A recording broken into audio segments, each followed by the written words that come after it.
welcome back to our channel.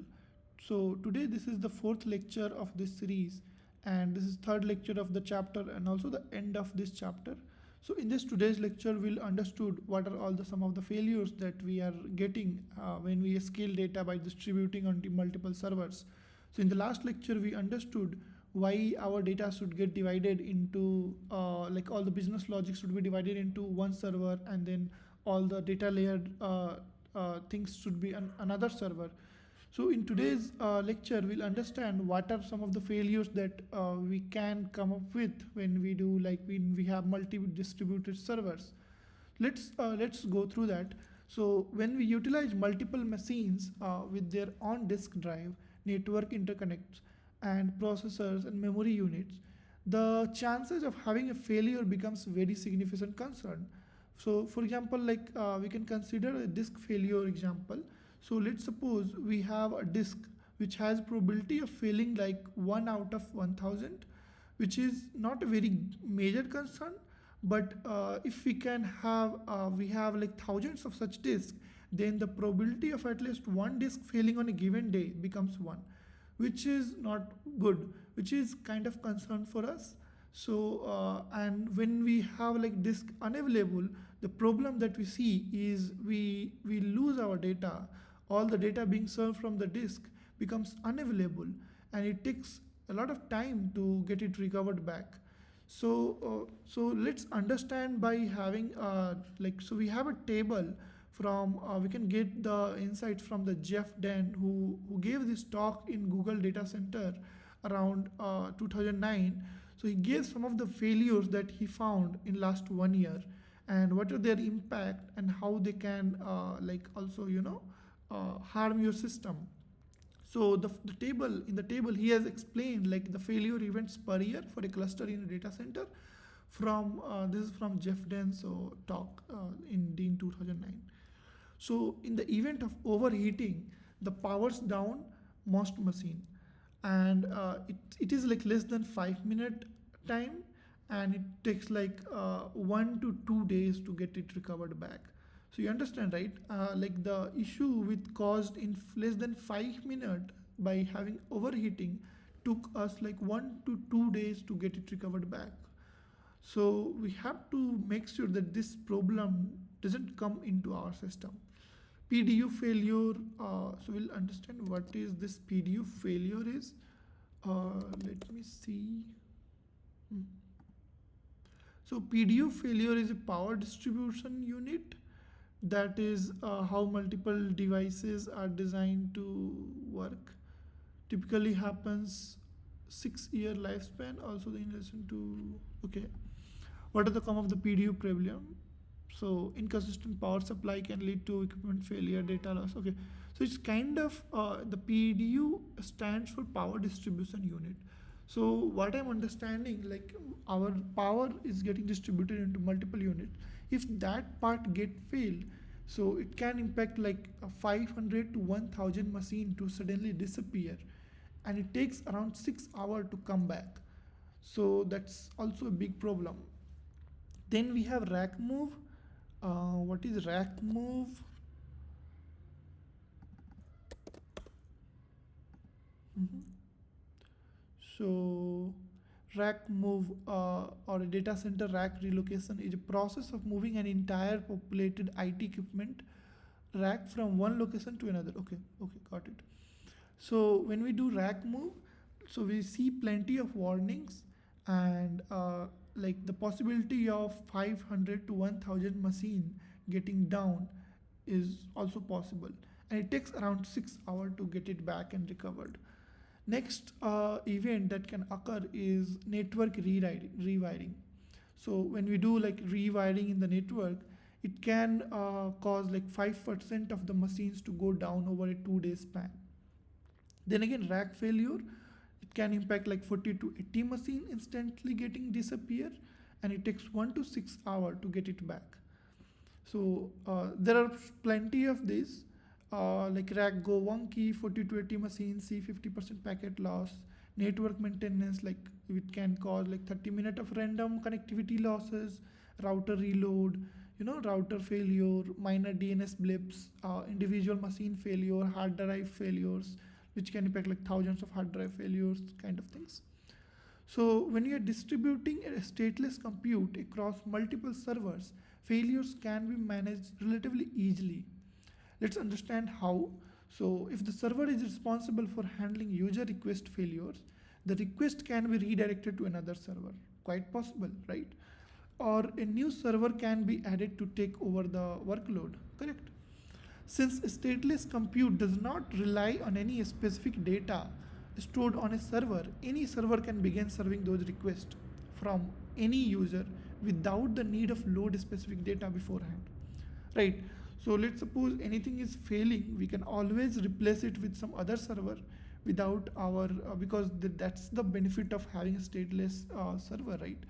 So yeah, failure become particularly challenging when dealing with data. Creating a separate instance on a random server is not a very straightforward process. It requires very careful consideration to ensure that the server start in the correct state and coordinate with other nodes to avoid serving incorrect or stale data. Yeah, so this is the biggest problem. So for example, when we replace the server, it might take some time to get it up and running at the same state that our older service or server was. So during that time span, there is high possibility of losing the data or maybe getting the stale data. So this book mainly focuses on those system failures and how to solve those failures. Okay, so we'll understand them mostly related to how we can fix these errors. To ensure that system remain functional, even if certain components are experiencing failures, simply distributing data across clustered nodes is often insufficient. It is crucial to effectively mask the failure. Yeah, right. We have to mask the failure. That's the only way that we can do. So let's understand what are some of the failure masking techniques that we can take.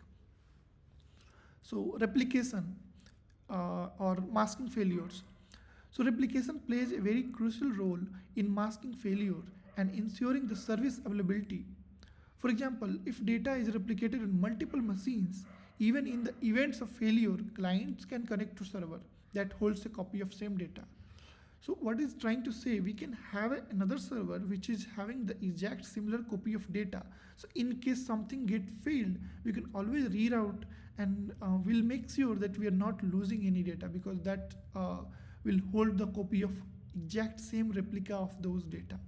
However, this is doing this is not very simple as it sounds, right? The responsibility of masking failures falls on a software that handles those user requests. For example, proxy or the proxy server that we use.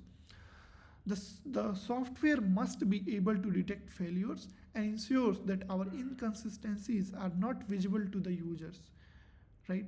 Understanding the type of failure that a software system experience is vital for successfully masking this failure. So we'll go through some of the common problems that software systems experience and also how we can mask from the user of that system. First is process crash. So software processes can crash unexpectedly due to various reasons. So it could be a result of hardware failure or unheralded exception in the code, null pointer exception in Java. In containerized or cloud environment, monitoring software can automatically restart a process it recognized as a faulty. Okay, container and container is kind of Docker that we use. Docker is an example of container or cloud environment. However, if a user had stored data on the server and retrieved or received a successful response, it becomes crucial for the system software to ensure that the data remains available after the process restart. Mhm. Measures need to be in place to handle process crashes and ensures data integrity and availability. So in case of process failure, we can have some kind of monitoring service software that can automatically restart the process anytime it will recognize any faulty things in our system. Okay, but like in case of the data has been stored to the server and receive a successful response, The software is like responsible for keeping the data available to the users even if the process restart, right? Network delay. The TCP/IP network protocol operates asynchronously, meaning it does not provide a guaranteed upper bound on a message delivery delay. This poses a challenge for software processes that communicate over TCP/IP. They must determine how long to wait for a response from other processes. Okay, if the response is not received within some designated time, that's why we have said like timeout error, right? We have any API call, we have to wait for maximum of 60 seconds, or some APIs have 30-second timeout. So if that fails, the server will throw an error saying, hey, timeout or timeout error. We can't wait forever for response to get back. So they need to decide whether to retry or consider the other process as failed. So the decision making will become very crucial for maintaining the reliability and efficiency of communication between these processes, right? So we can apply some kind of when we want to show the set timeout error, or when we want to do the retry when something goes wrong, or the API didn't get any response from the server. Process pause. During the execution of a process, it can pause it at a given moment. In garbage collected languages like Java, execution can be interrupted by garbage collector pause. In extreme cases, these pauses can last tens of seconds. As a result, other processes need to determine whether the pause process has failed or passed. Mhm. The situation becomes more complex when the pause process resumes and begins sending messages to other processes. The other process then face the dilemma saying should they ignore the message or process them, especially if they had like previously marked the pause process as failed. Finding the right course of action in these circumstances is very challenging problem. We'll go through them in the like later lecture how we can fix this. So we are talking about all the issues that we get, right? Another is like unsynchronized clocks. The clocks in the server typically utilize quartz crystal. However, the orchestration frequency of a quartz crystal can be influenced by various factors like temperature changes or vibrations. These can cause the clocks on different server to have different times, especially typically required service such as NTP. Okay, what is NTP? Let's go through that. Okay, network time protocol can refers to like first notice to proceed in construction network contract. The network time protocol is a specific bacterial plasmid studies in for its replication and drug resistance property. Okay, this is something else. This is the one we are talking about. Provide a synchronization service for information system connected to the internet based on the three primary network time protocol server. Okay. So servers typically required a service such as NTP that continuously synchronize their clocks with time sources over the network. However, network faults can dispute the service, leading to unsynchronized clocks on the server. As a result, when process need to order messages or determine the sequence of serving data, saved data, they cannot rely on system timestamp because the clock timing across server can be inconsistent. So this is a very good problem that we see in our day-to-day. Like this is very challenging problem that we see. We'll go through this later more in depth how we can fix that. Okay. Defining the term distributed system. We will explore the common solution to address the challenges above. However, before we dive into them, let's establish a definition for our distributed system based on the observation we have done so far. So this is the like primary distributed system definition that we are going to explore. So far we have understood what is distributed system, what are some of the failures, why we are going through this book, everything. A distributed system is a software architecture that consists of multiple interconnected nodes or server working together to achieve a common goal. These nodes communicate with each other over a network and coordinate their actions to provide a unified and scalable computing environment. Right? So everything which we discussed is summarized in this one paragraph. In distributed system, the workload is distributed across multiple servers, allowing for parallel processing and improved performance. The system is designed to handle large amount of data and accommodate a high number of concurrent users. Most importantly, it offers fault tolerance, resilience by replicating data and services across multiple nodes, ensuring that the system remains operational even if something goes down, even if something fails, even after the network disruption. That's the whole point of having a good distributed system. The pattern approach, this is just this is not something we are going through right now.